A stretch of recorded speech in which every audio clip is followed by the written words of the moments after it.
os versículos que nós vamos usar como base para esse ensino da palavra, tá bom? Nós vamos fazer uso de todo o texto, tá? Todo o capítulo 1. Nós vamos ler até o versículo 15.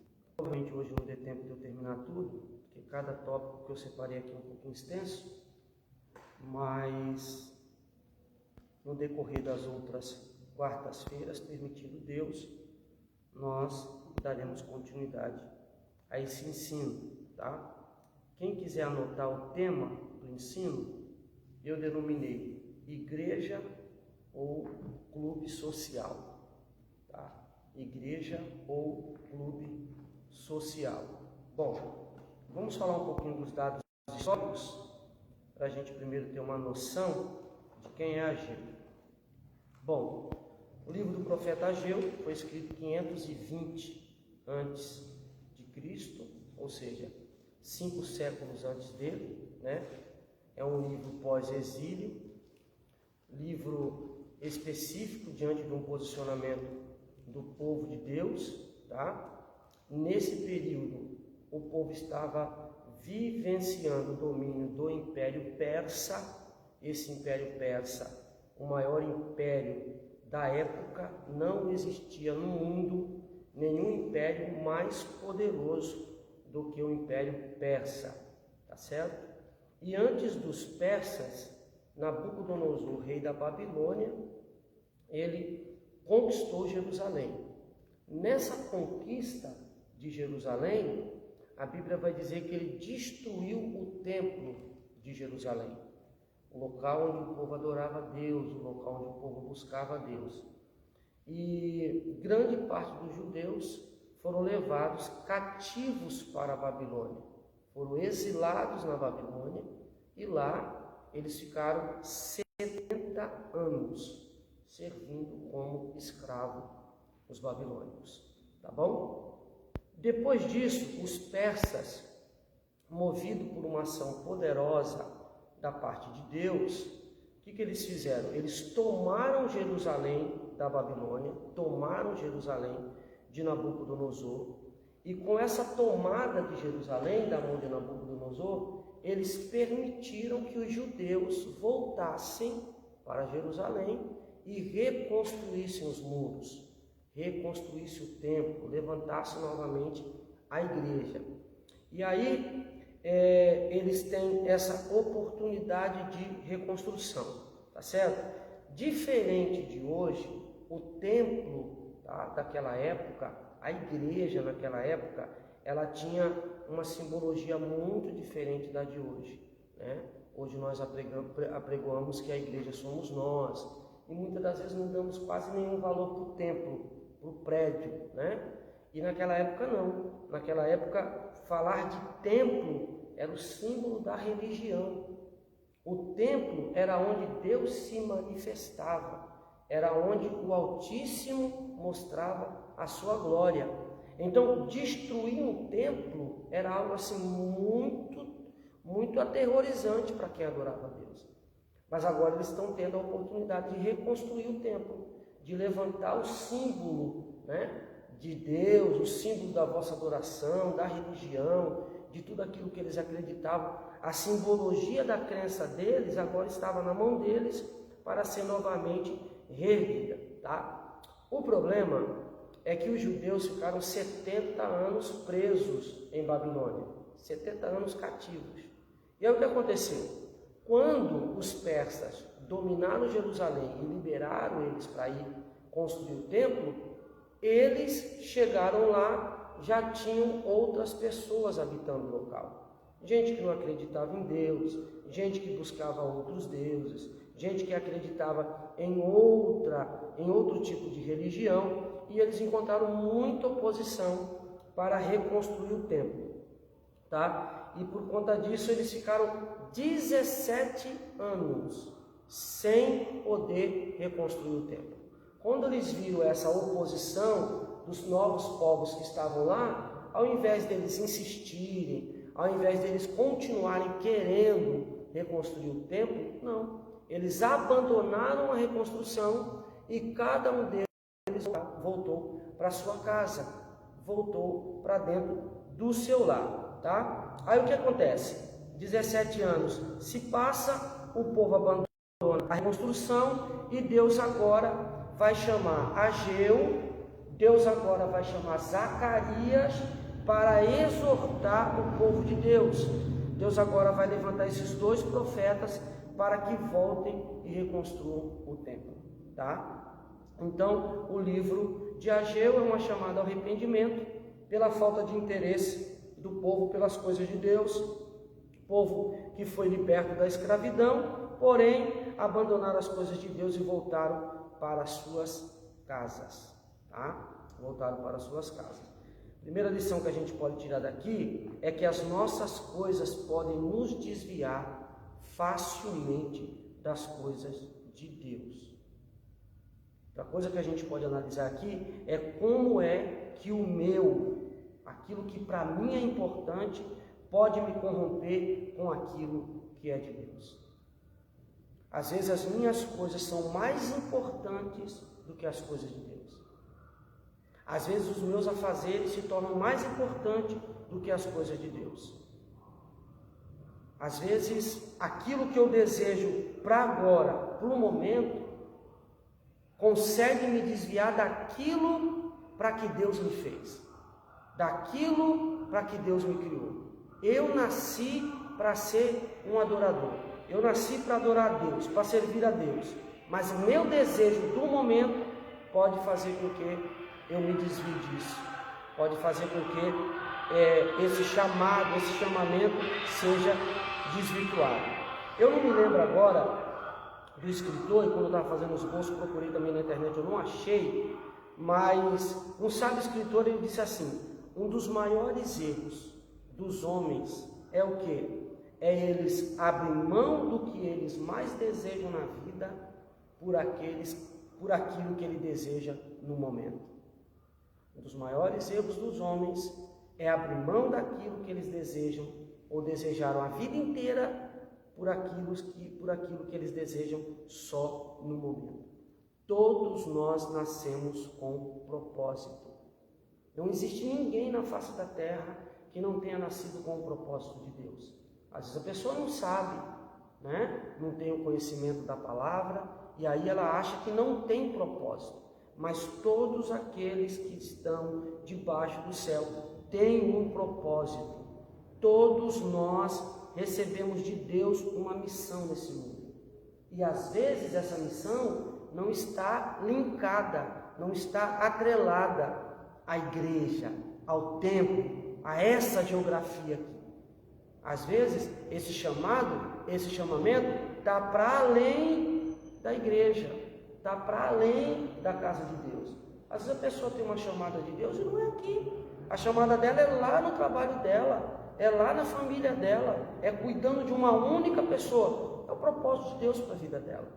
E a gente precisa entender isso. Então, se eu abandono as coisas de Deus pelas minhas coisas, se eu abandonar as coisas de Deus pelas minhas coisas, quando Deus se manifestar, Ele vai se manifestar para exortar. Deus se manifesta para interromper as minhas coisas. Então, quando eu inverto as coisas, eu ponho as minhas coisas na frente das coisas de Deus, do propósito para qual eu nasci, do propósito de Deus para a minha vida. Quando eu pego as minhas coisas e coloco na frente, Deus se manifesta. E quando Deus se manifesta, Ele se manifesta para exortar, Deus se manifesta para interromper os meus projetos, para interromper os meus planos. Muitos projetos na minha vida podem ser interrompidos por Deus. Quando eu luto contra o diabo, eu tenho certeza da vitória, porque eu tenho um aliado do meu lado que é mais poderoso do que o diabo, Deus. Agora, quando eu luto contra Deus, quem pode me defender? Quem pode me proteger? Quando eu coloco as minhas coisas na frente de Deus, quais são as chances de vencer nisso? Qual é a probabilidade de eu ter sequer uma chance de vencer? Por quanto tempo uma pessoa consegue recomeçar? Começa bem, agora vai bombar, agora vai dar certo, agora vai dar, daqui a pouco, pá, é interrompido. Ah, não deu agora, mas vai dar de novo. Aí começa de novo, começa bem, no meio vai bem, agora vai, meu Deus, vai dar vitória. Daqui a pouco, pá, interrompe de novo. Por quanto tempo uma pessoa consegue ficar recomeçando os seus projetos? E muitas vezes é interrompido porque deixou os projetos de Deus de lado. Deus não quer ninguém servindo a Ele obrigatório. Ninguém está aqui obrigado. Eu não faço isso aqui obrigado. Nenhum de vocês estão aqui obrigado. Nós estamos aqui por gratidão. Agora, Deus te fez com um propósito. E esse propósito deve ser obedecido. Esse propósito deve ser cumprido. O que você faz agora é o que Deus te vocacionou? Será que aquilo que eu estou fazendo, que está me deixando feliz, que está me deixando alegre, será que é o que Deus tem para a minha vida? Tem muita gente que não para pensar nessas coisas. Faz o que faz, mas faz infeliz. Faz o que faz, mas é triste. Faz o que faz, mas não faz com plenitude. Por quê? Porque não é o propósito de Deus para a vida dela. Ou porque está fora do propósito de Deus para a vida dela. E aí, vive uma vida difícil. Vive uma vida sem sentido. Por quê? Porque Deus te comissionou, Deus te vocacionou para algo, e essa vocação você não está cumprindo. Nós não somos só vocacionados para estar numa igreja local. Nós não somos só vocacionados para estar aqui. Ah, eu faço parte da igreja Bom Retiro de Cajati. Ah, eu fui vocacionado para estar lá sentado no meu banquinho, dando glória a Deus e aleluia. Não, nós fomos vocacionados para a vida, gente. Para a vida. Essa responsabilidade sacerdotal, que antes o sacerdote entrava no templo e ele oferecia sacrifício pelo povo, Deus só falava com ele, Deus não falava mais com o povo, e aí, isso aí acabou, isso acabou. O véu do templo se rasgou. Hoje nós somos o sacerdócio real, ou seja, a obrigação não é só pastoral. A obrigação é de todo aquele que aceitou Jesus como seu Salvador. Todos nós temos uma vocação. Fomos chamados para uma missão. E isso precisa ser realizado. Porque senão você vai viver uma vida sem plenitude. E o livro de Ageu, ele existe, dentro do livro de Ageu, existe uma desconexão. Por que uma desconexão? Porque o povo está falando uma coisa e Deus está falando outra. Vê aí, Ageu capítulo 1, versículo 2. Olha o que diz. Assim fala o Senhor dos exércitos.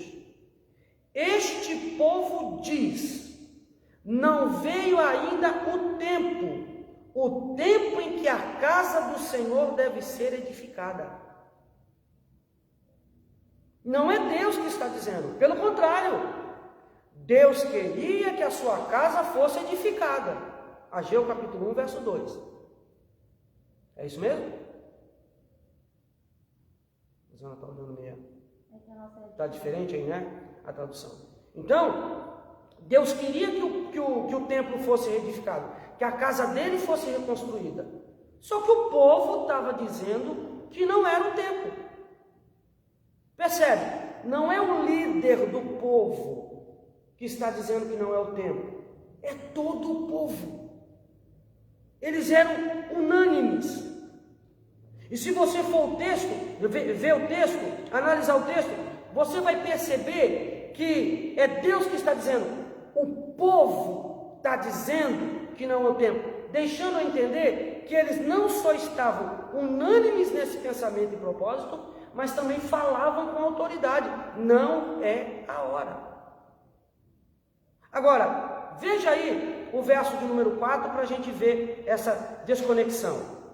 Acaso é tempo de habitardes vós em casas apainadas, enquanto esta casa permanece em ruínas?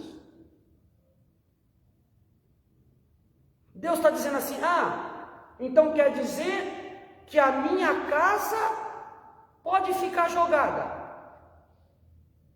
a minha casa pode ficar nos escombros, a minha casa pode virar um montaréu de aterro, e vocês estão dizendo que não é o tempo de levantar a minha casa, mas é tempo de vocês voltar para dentro da casa de vocês e habitar na casa de vocês toda bonitinha, forradinha, com o conforto de vocês. É tempo para isso.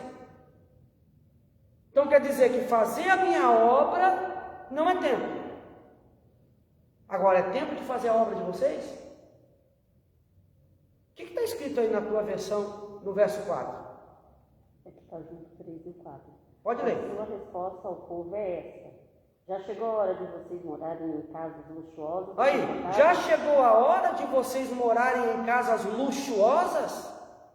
Enquanto o templo continua em ruínas? Enquanto o templo continua em ruínas? É Deus que está falando.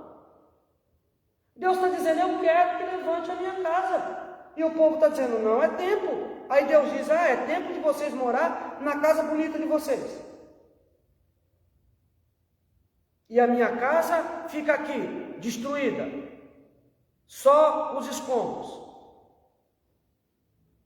Então, o capítulo 1, do verso 1 ao verso 15, o livro de Ageu ele vai se resumir nisso. Aí depois tem o segundo capítulo, que é o arrependimento do povo, tá? É só 2 capítulos. Então, o capítulo 1 se resume a isso. Essa desconexão do povo com Deus, tá? E aí dentro desse capítulo 1, nós vamos aprender algumas lições, tá bom? A primeira lição que nós vamos aprender nesse texto é a seguinte: tenha cuidado com as tuas certezas. Tenha cuidado com as tuas certezas, principalmente aquelas que são em nome de Deus. Principalmente. Eles eram unânimes. Era o povo todo, meu bem. Irmã, era o povo todo dizendo: não é hora de fazer a obra de Deus. E todo o povo foi para casa. Aí vem Deus e diz: não, é hora de vocês fazer a obra de Deus. Que é isso? É hora de trabalhar, levantar o templo, reconstruir o templo para que eu seja adorado. Eles estavam certos, eles tinham certeza de que não é tempo de edificar a casa de Deus. Todos eram unânimes, e se houve unanimidade, o que eles pensaram? Bom, ninguém está discordando, Deus está nesse negócio. Ninguém falou não. Então Deus está nisso, poxa. Só que Deus não estava. Então nós temos que tomar muito cuidado com as nossas certezas. Sabe o que eu estou percebendo de um tempo para cá? Não é de agora não, já faz um tempo para cá. Quase como regra. Eu tenho convivido com isso nesses últimos tempos para cá, mas já um tempinho atrás a gente já vinha convivendo com isso, mas não era tanto como agora. Não era tanto como agora. O que é que eu estou percebendo? Que os crentes estão confundindo a voz de Deus com as suas sensações.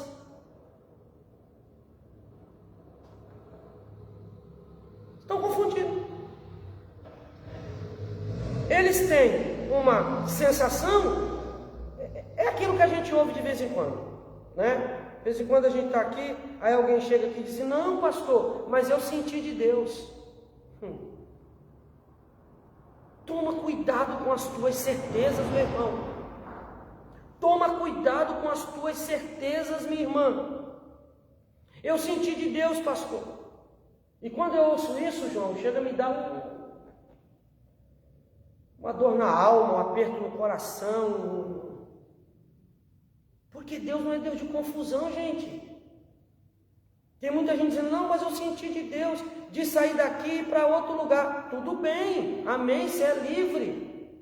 Você não está amarrado a leastro, você não está amarrado a ministério. Você é livre para ir e vir, isso é constitucional. Você é brasileiro? Sou. Então a Constituição te dá esse direito de você ir e vir. Só que você vai para onde? Não sei. Irmão, que Deus é esse que te fez sentir, sair daqui para ir para lugar nenhum? Então tem muita gente com muita certeza de algo que não foi Deus que falou. Então, como você sabe que é da vontade de Deus? Você pergunta para a pessoa, foi Deus que falou contigo? Foi, pastor, eu senti. Ah, foi as suas sensações? Foi, pastor, as minhas sensações. Agora, como que nós somos homens e mulheres, seres caídos, se não é a misericórdia de Deus sobre nós? Onde nós estávamos? A Bíblia diz, as tuas misericórdias são a causa de nós não sermos consumidos.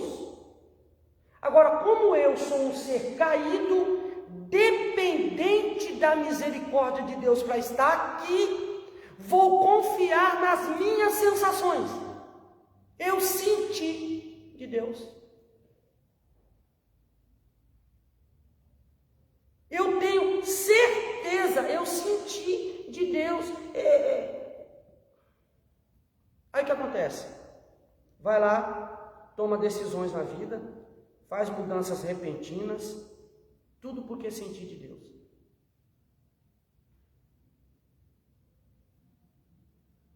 E é quase que inevitável eu falar desse tipo de sensação, confundindo com a voz de Deus e com a vontade de Deus e com o propósito de Deus para a minha vida, e não lembrar de Abimeleque.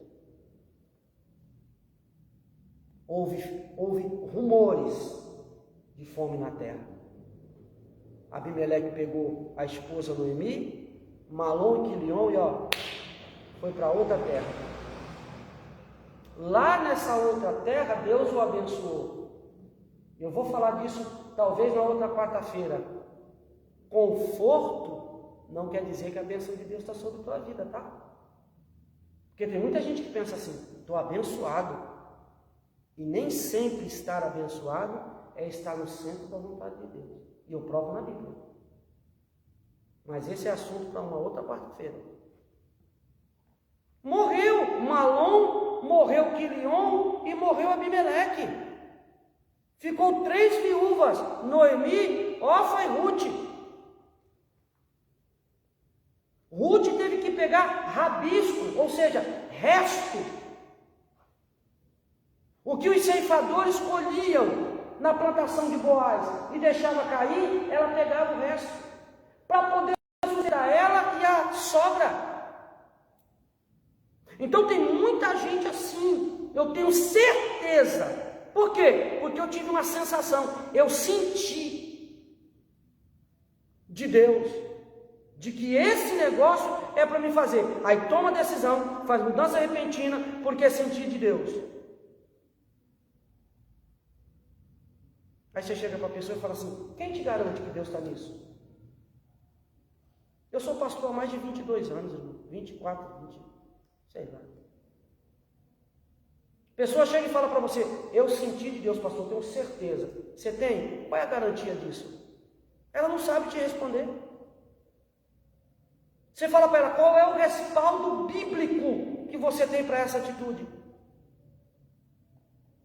Não sabe. Sai daqui, vai para ali, sai dali, vai para lá, sai de lá, vem para cá. Fica assim, ó. Eu não entendo que tipo de Deus é esse. Que vai me arrancar de São Vicente, vai me trazer para cá, aí daqui me leva para ali, dali me para cá, daqui para... Aí eu vim aqui visitar o pastor, não está mais aqui não, está ali. Aí, mas não está ali não, já está ali. Que é isso? Que convicção é essa? Que sensação é essa? Presta atenção no que eu vou falar aqui, ó. Quem age acreditando que sentiu de Deus, você não está agindo em nome de Deus. Está agindo em nome de suas sensações e por essas sensações confundidas com a vontade de Deus, que tem muita gente na vida quebrada, infeliz e pior, acha que foi Deus que fez isso. Sentir que é de Deus. Aí tomou a decisão, fez mudança repentina, se quebrou, não deu certo. Aí tem vergonha de voltar para consertar. Agora, sair de lá, como que eu vou voltar para lá? Tem vergonha de acertar as coisas. Ou então, ao invés de voltar, firmar no lugar que está, dizendo, não, aqui eu vou me levantar, aqui vai dar certo, porque Deus vai me ajudar aqui. Não, e ainda culpa a Deus de tudo isso que aconteceu. Aí pergunta, por que Deus não me abençoa? Por que eu passo por essa prova, irmão? Por que eu estou nesse deserto, pastor? Meu Deus, a minha vida parece que é uma vida só de luta. Parece que Deus me abandonou, porque não era nem para ter começado o que você começou. Porque não foi Deus que falou com você nessa certeza. Foi uma sensação que você teve. Foi algo epidérmico, sensitivo. Se emocionou, achou que seria a coisa certa a fazer. É que nem quando a gente entra na questão do divórcio. Eu não quero aqui ser um pastor que fica debatendo com outros pastores, mas a gente tem muito esse negócio, né? Casou, agora é até a morte, não sei o que, a mulher está tomando surra de manhã, de tarde e de noite. Não, irmão, vai orar que Deus vai te dar a vitória. Não, irmão, Deus vai entrar com providência. O camarada está tomando, esse dia eu vi no Batman lá. O camarada tomava uma surra da mulher todo dia, irmão. O homem. E aí a gente tem esse negócio. Não, pastor, mas o que Deus uniu não separa o homem. Quem foi que falou que foi Deus que uniu? A irmã Risa. Quem foi que disse, irmão? Houve uma revelação da parte de Deus. Casa com aquela baixinha de 1,60 m. Não houve isso no meu casamento. Não, eu escolhi ela. Eu escolhi amar minha esposa. E eu tive um tempo para me decidir se eu ia colocar essa aliança no dedo ou não. Namorei, noivei, vi descabelada, vi bafuda, desarrumada. Eu tive tempo para ver tudo isso. Sabe fazer arroz, feijão, sabe, trabalhadeiro, não dorme até 2 horas da tarde, não. Falei, então vou casar com essa pequena mesmo. E estou aí, 25 anos casado. E feliz. E ela dizendo para mim que está feliz também. O que Deus tem a ver com isso? Não, mas eu senti de Deus de casar com ela. Aí, namora, casa. Quebra-pau da bexiga dentro de casa. É porque Deus não me abençoa. É porque o Satanás está aqui. Nem o Satanás está lá. Não é nem Deus que... É que não era para casar, filho. Você casou. Eu senti que era de Deus. Ah, sentiu? Agora você vai sentir a panela. Agora você vai sentir um arroz salgado. Um feijão zoado. Agora você vai sentir. Quer roupa passada? Vai passar. Por quê? Porque tem certeza e ainda fala em nome de Deus essa certeza. Eu senti que é de Deus. Gente, presta atenção. Quando o negócio é de Deus, te coloca na cadeia. Você é vendido como escravo, colocado na casa de Potifar. e lá você floresce. Quando o propósito é de Deus, te põe na cadeia, tu floresce. Você revela sonho na cadeia e depois vai revelar sonho no palácio. Agora, como que eu posso entender que eu senti de Deus e estou me quebrando lá fora?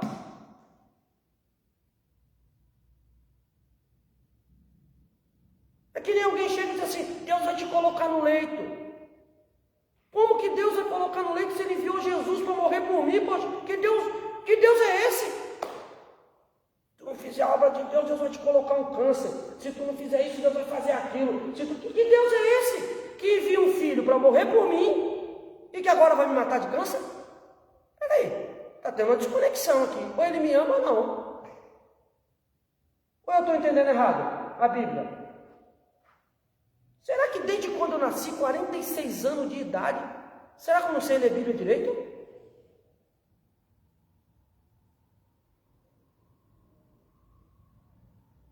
Adoro esse silêncio. Quer ter certeza se é da vontade de Deus, queridão? Quer ter certeza? Vai para a palavra de Deus. O que a Bíblia diz para você? Mas tem muita gente que prefere a boca de um... Tá filmando isso aí? Ao vivo? Tem muita gente, então por isso que eu vou falar. Tem muita gente que prefere ouvir um pseudo-profeta, um propenso profeta, do que ouvir a palavra de Deus.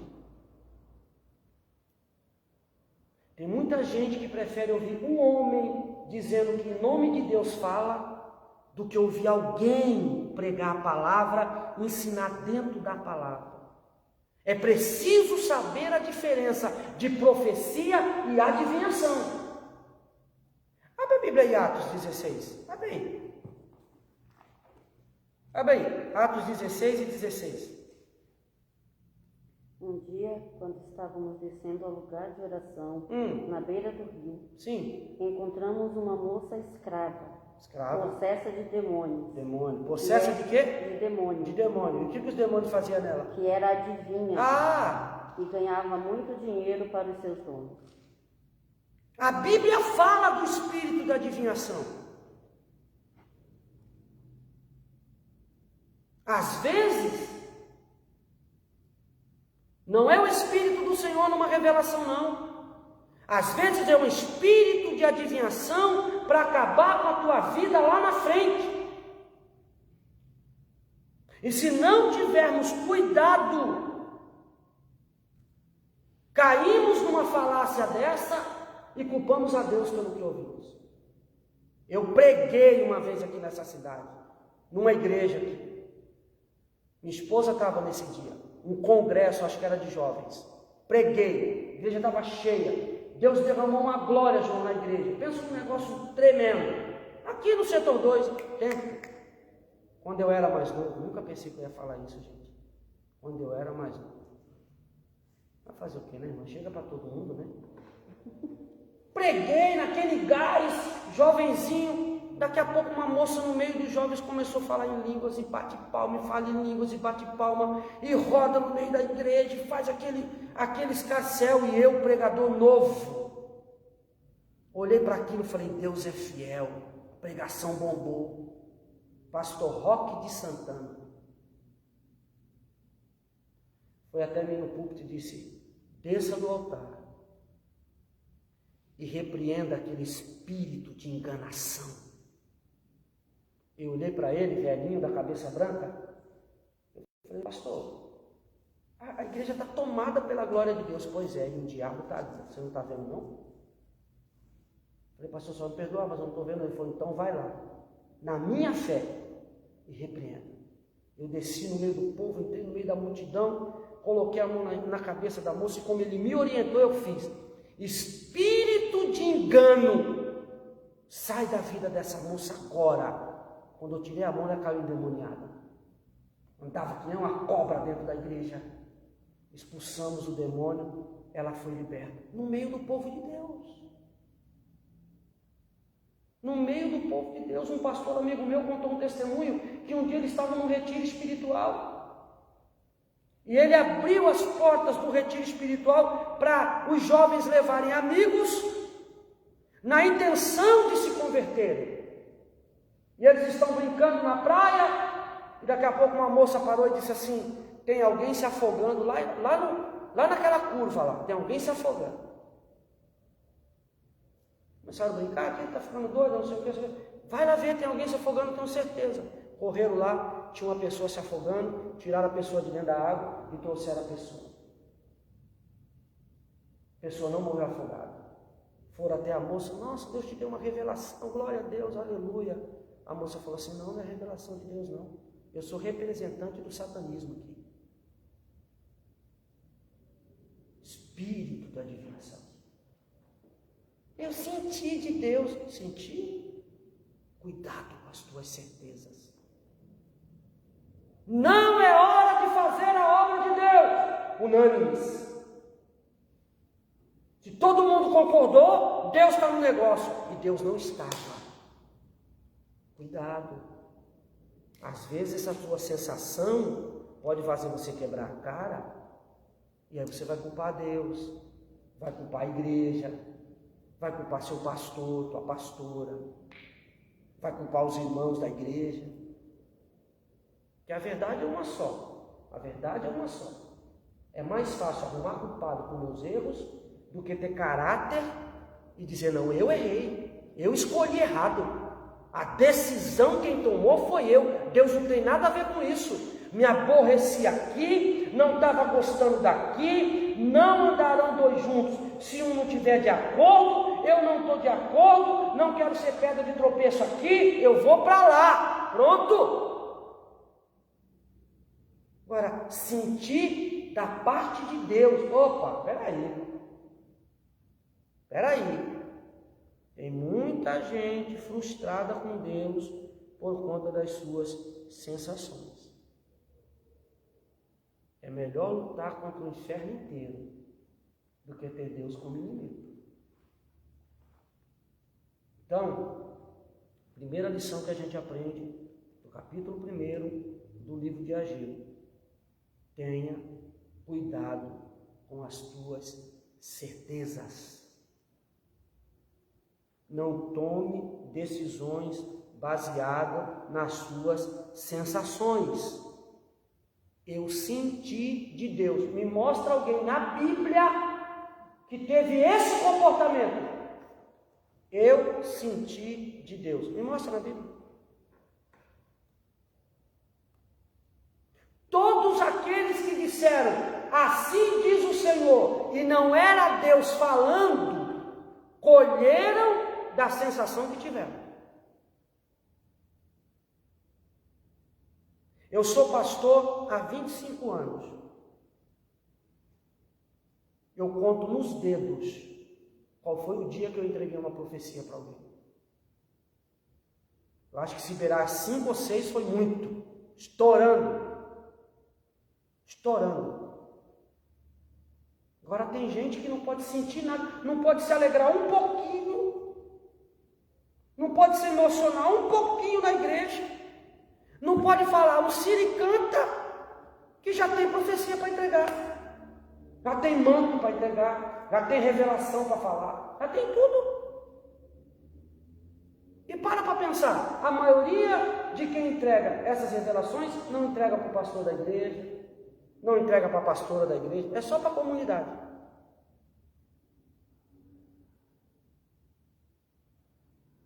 Então, gente, vamos tomar cuidado para a gente não ser enganado, para a gente não tomar uma decisão errada, naquela de que sentir de Deus, e se quebrar nessa decisão que você tinha certeza, e chegar aqui e falar: pô Senhor, eu senti que era a tua vontade e me quebrei. O que o Senhor está querendo com isso? Olha, tem alguma lição para me ensinar nisso? Porque eu sentiu de ti mesmo. Não tem nada a ver com esse sentimento aí, com essa sensação. E isso gera na pessoa uma confusão tremenda, tá? Na próxima quarta-feira, se Jesus não voltar de hoje para amanhã, nós vamos para a segunda lição. Qual é a segunda lição? Não se iluda com o seu conforto. Conforto não é sinônimo da aprovação de Deus. Tá? Conforto não é sinônimo da aprovação de Deus. Então não é porque você está numa casa boa, não é porque você tem um bom carro, não é porque as continhas estão pagas, não é porque está tudo correndo mil maravilhas, que Deus está nisso aí. E eu vou provar na Bíblia que não é bem assim não. Tem coisa que você pensa que está bem, mas diante de Deus está tudo errado. Só para você ter uma noção, Gênesis capítulo 11, Torre de Babel. Tinha água para beber, tinha terra para plantar, eles estavam felizes. Achamos um lugar para a gente prosperar. Vamos até levantar uma torre. O que Deus fez? Confundiu as línguas, causou confusão. Olha, eles estavam no conforto. Deus desceu e interrompeu. Por quê? Fora do que Deus tinha programado. Fora do que Deus tinha projetado. Enchei, multiplicar, enchei a terra. Não é para ficar num lugarzinho só não de vocês, é para encher a terra. O que eles queriam? Fazer uma comunidade e ficar num lugar só. Deus falou, não foi isso que eu mandei? Vou descer e vou tratar. Então, conforto não é sinônimo de que Deus está no negócio. Amém? Deus abençoe vocês. Até quarta-feira que vem, se Deus disser que sim.